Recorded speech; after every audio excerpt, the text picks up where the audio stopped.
নমস্কার বন্ধুরা, গৃহিণীর পুজো পাঠ চ্যানেলের নতুন পর্বে আপনাদের সকলকে স্বাগত জানাই। আশা করি ঈশ্বরের কৃপায় আপনারা প্রত্যেকে ভীষণ ভালো আছেন। আজকে পর্বে কোজাগরী লক্ষ্মী পুজোর পূর্ণাঙ্গ সময়সূচি, পুজোর শুভ মুহূর্ত এবং এই কোজাগরী লক্ষ্মী পুজোতে বিশেষ কিছু নিয়ম আমাদের অবশ্যই মেনে চলতে হয়, সেই বিষয়ে আলোচনা করব। তাহলে চলুন বন্ধুরা, আর দেরি না করে ভিডিওটি শুরু করা যাক। ভিডিওটি শুরু করার আগে বলবো, ভিডিওটি প্রথম থেকে শেষ পর্যন্ত অবশ্যই দেখবেন। আশা করি এই ভিডিও থেকে আপনারা উপকৃত হবেন। বন্ধুরা, আমরা প্রত্যেকেই জানি সুখ, সৌভাগ্য, যশ, সম্পদের দেবী হলেন মাতা লক্ষ্মী। আর এই লক্ষ্মী দেবীর পুজো প্রত্যেক বাঙালি গৃহে প্রতি বৃহস্পতিবার হয়ে থাকে, এমনকি প্রত্যেক পূর্ণিমায়ও অনেকে করে থাকেন।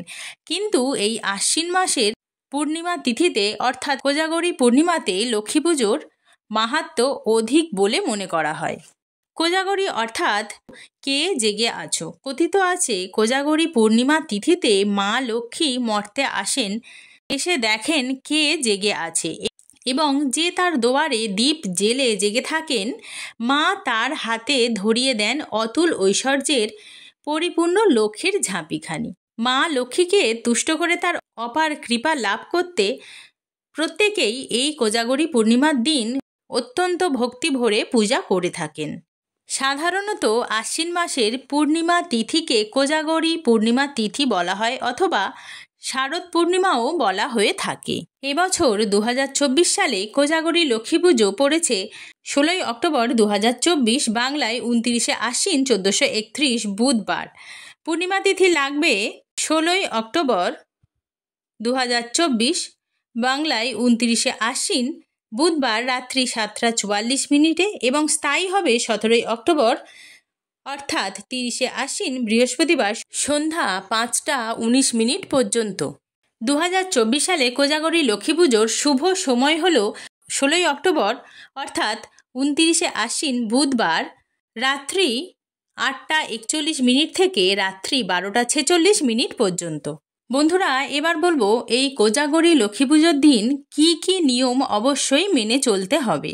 এই নিয়মগুলি ঠিকঠাকভাবে মেনে চললে এবং এই নিয়ম মেনে যদি পুজো করা যায়, তাহলে বলা হয় মা লক্ষ্মী অত্যন্ত সন্তুষ্ট হন। এবার জেনে নেব সেগুলি কি।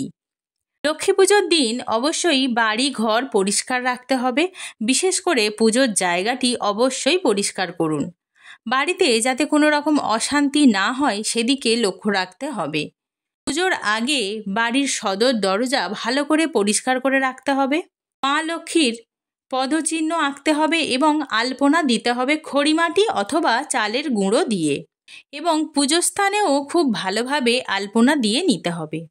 নিয়ম অনুযায়ী লক্ষ্মী পুজোতে কোনোভাবেই কাসর, ঘণ্টা এগুলি বাজানো যাবে না, শুধুমাত্র শাঁখ বাজানো যাবে। লক্ষ্মী পুজোতে কোনোভাবে স্টিল ও লোহার বাসনপত্র ব্যবহার করা উচিত না। রূপো, পিতল, তামা, কাঁসা এগুলো যদি সম্ভব না হয় মাটির পাত্রও ব্যবহার করতে পারেন। লক্ষ্মী দেবীর আসনটি যাতে সাদা, কালো ও নীল রঙের না হয় সেদিকে লক্ষ্য রাখতে হবে। লক্ষ্মী দেবীর আসন সর্বদাই লাল, হলুদ, কমলা, গোলাপি ইত্যাদি রঙের হতে হবে। মাতা লক্ষ্মীর পুজোতে হলুদ, লাল, গোলাপি ইত্যাদি রঙিন ফুল ব্যবহার করবেন। কোনোভাবেই সাদা ফুল ব্যবহার করা উচিত না। শুধুমাত্র শিউলি ফুল লক্ষ্মী দেবীর অত্যন্ত প্রিয় বলে মনে করা হয়, তাই শিউলি ফুল ব্যবহার করা যেতে পারে। লক্ষ্মী দেবীর পুজোতে তুলসী পাতা নিবেদন করা যাবে না। পুজো সম্পন্ন হওয়ার পর অবশ্যই পাঁচালি পড়তে হবে। বলা হয়ে থাকে পাঁচালি না পড়লে বা শুনলে লক্ষ্মী দেবীর ব্রত সম্পূর্ণ হয় না।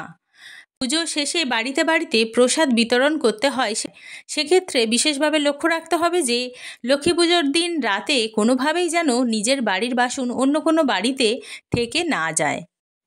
কোজাগরী লক্ষ্মী পুজোর দিন পুজো শেষে প্রসাদ গ্রহণ করে উপবাস ভঙ্গ করতে হয়। লক্ষ্মী পুজোর দিন অন্ন গ্রহণে কোনো বাধা নেই, কিন্তু অবশ্যই ওই দিন নিরামিষ আহার করতে হবে বাড়ির প্রত্যেকটি সদস্যকে। এই দিন পুজোর স্থানটি কোনোভাবেই রাতে অন্ধকার রাখা যাবে না। একটি ঘিয়ের প্রদীপ সারা রাত জ্বালিয়ে রাখতে হবে। একান্তই যদি সম্ভব না হয় তাহলে তিল তেলের প্রদীপ জ্বালিয়ে রাখতে পারেন। পুজো শেষে যিনি লক্ষ্মী দেবীর পাঁচালি পড়বেন তিনি অবশ্যই ধান দুর্বা হাতে নিয়ে পাঁচালি পড়বেন এবং যারা শুনবেন তারাও অবশ্যই ধান দুর্বা হাতে নিয়ে পাঁচালি শুনবেন। পাঁচালি পড়া হয়ে গেলে ওই ধান দুর্বা ঘটে অথবা মায়ের চরণে অর্পণ করবেন। পড়া শেষ হয়ে গেলে মাকে প্রণাম নিবেদন করে শঙ্খধ্বনি উলুধ্বনি দিতে হবে। অনেকের পরিবারে সিঁদুর পরার নিয়ম আছে, একে অপরকে সিঁদুর পরিয়ে দেন এবং নোয়াতে সিঁদুর ছুঁয়ে দেন। কোজাগরী লক্ষ্মী পুজোর দিনে বাড়িতে যাতে কোনো রকম অশান্তি না হয় সেদিকে খেয়াল রাখতে হবে। কাউকে কোনোভাবেই কটু কথা বলা যাবে না, সে বিষয়ে খেয়াল রাখতে হবে। পরনিন্দা, পরচর্চা, সমালোচনা এগুলি একেবারেই করা যাবে না। বন্ধুরা, আমার ভিডিওটি আমি এখানেই শেষ করলাম। আমার ভিডিওটা যদি আপনাদের ভালো লেগে থাকে তাহলে একটি লাইক করবেন, কমেন্ট করবেন এবং শেয়ার করতে ভুলবেন না। আর এরকম নতুন নতুন ভিডিও পেতে আমার চ্যানেলটি সাবস্ক্রাইব করে আমার পাশে থাকবেন। আমার ভিডিওটি সম্পূর্ণ দেখার জন্য আপনাদের অসংখ্য ধন্যবাদ।